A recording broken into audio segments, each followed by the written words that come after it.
I heard about a man who was isolated on an island. He was shipwrecked there, and no one found him for several years. And so, of course, he tried to build a life for himself. He was the only person on that island. But when they discovered him alive, they saw that he had built 3 little buildings there. And they asked him, "What are these little buildings that you've built?" He said, "Well, that one right there, that's my house. I've been living in that house for 3 years." And he said, "That second one there, that's my church." Said, "I'm a Christian and I go to church. And even though it's just me, I'm the only one, I go to church. And that's my church." And they said, "Okay, well, that's your house and that's your church." Said, "What is that other little hut over there, that other little building?" He said, "Oh, that's the church I used to go to before I got mad and moved my membership."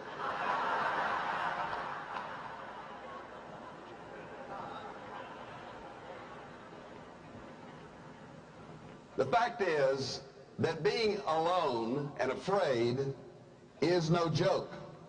Loneliness plagues more people than perhaps any other problem in life. It's been called the most devastating malady of this age. And everyone knows from time to time the sense of being lonely, regardless of your social status or education or wealth or lack of wealth. All of us know what it is from time to time to be afraid and to be alone. And many people live with chronic loneliness. They live in the lone zone and are constantly battling their loneliness. You would be surprised how many well-known people deal with loneliness. For example, Elvis. He sang, "Are you lonesome tonight?" But did you know that he wrote a note just before his death? And in this note that was recovered by an aide, Elvis wrote these words, "I feel so alone sometimes. The night is quiet for me. I'd love to be able to sleep. I'm glad everyone is gone now. I'll probably not rest. I have no need for all of this. Help me, Lord." Elvis Presley was alone. Some of us remember when Ricky Nelson sang, "There's a town where lovers go to cry their troubles away, and they call it," what? "Lonesome Town, where the broken hearts stay."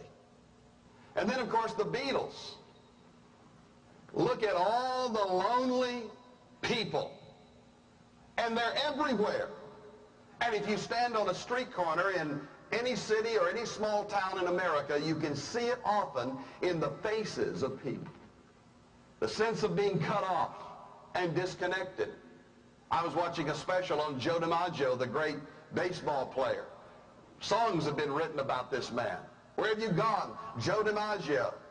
And the commentator suggested that Joe DiMaggio was a very lonely man. He said he spent most of his life disconnected and lonely. And many people feel disconnected and lonely. What is loneliness? It has many expressions. It's being 6 years old and not knowing the name of anyone in your first grade class. That's loneliness. It's learning that your parents are getting a divorce and not knowing who you're going to live with. Loneliness is watching your last child leave home.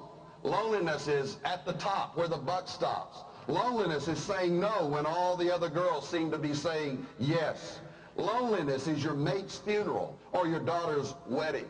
Loneliness is divorce. Loneliness is an empty place at the table, an empty bed, and an empty, broken heart. Loneliness.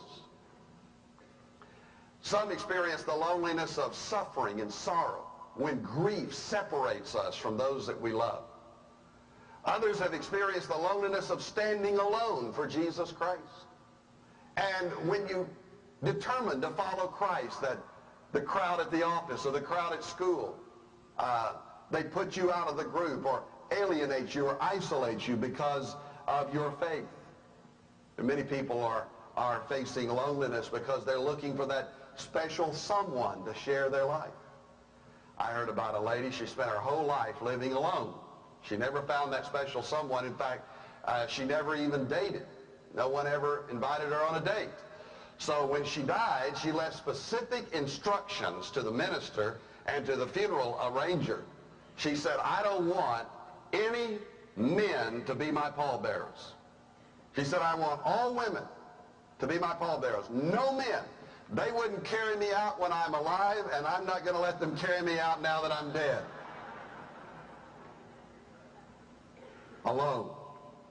And in chapter 1 of Revelation, we meet John. And though he was a dynamic Christian and full of the Spirit of God, he certainly must have spent times when he was lonely.